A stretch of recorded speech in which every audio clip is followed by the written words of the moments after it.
Let's talk about lot sizes and exactly what lot you should be putting on when you place a trade. Now, before we get started, I just want to highlight that this is not financial advice.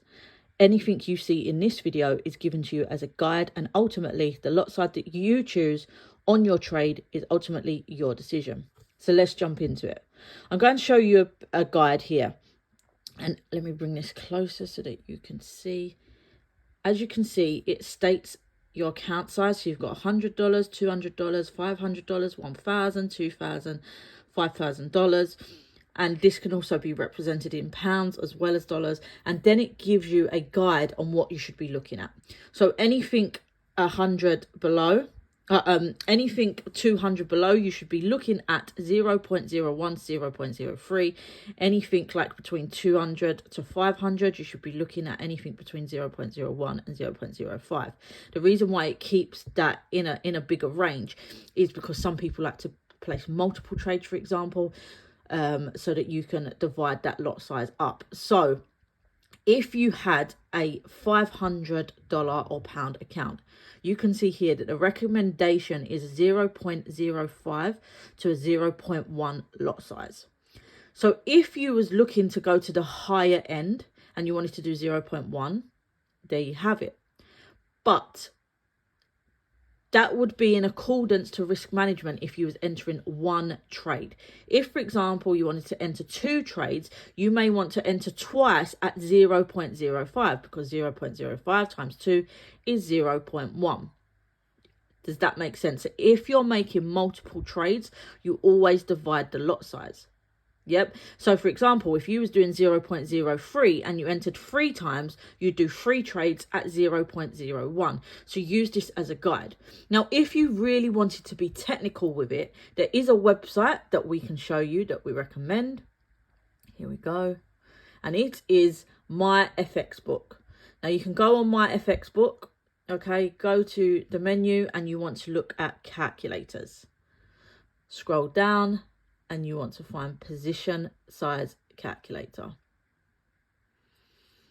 Here, currency pair, we all know what currency we're trading. It's XAU USD. So scroll to the bottom, click on XAU USD. Now again, your account currency, if it's GBP, USD, whatever that may be.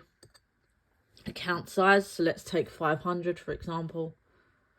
Okay, win risk ratio. Now, on average, even if you hear it in Google, people recommend risking 1 to 3%. So let's go to the higher example of that range, 3%.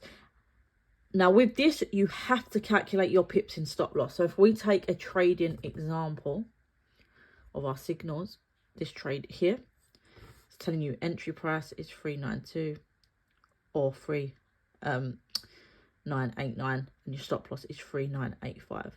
So if we go with the 3989, you got in at 3989 and your stop loss is 3985. The difference between that is 40 pips. Yep. So you always just add the 0. So the difference between 89 and 85, 86, 87, 88, 89, 4.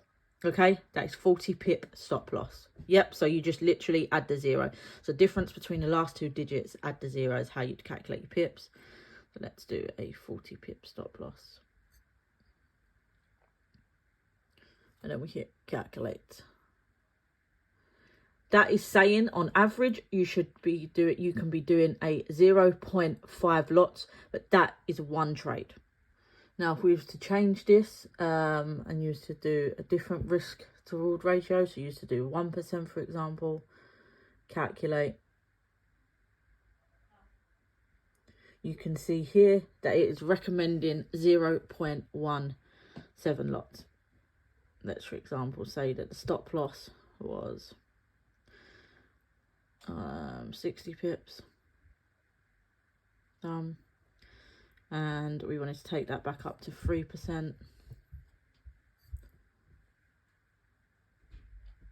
Calculate 0.03 lots. But again, this is based on one trade. So if you was to enter 3 times, you'd be doing 0.11. Okay, so this is a more technical way that you can calculate your lots. If you're unsure, this looks too complicated, then we recommend that you stick to this guide. But again, please do your own research. This is not financial advice.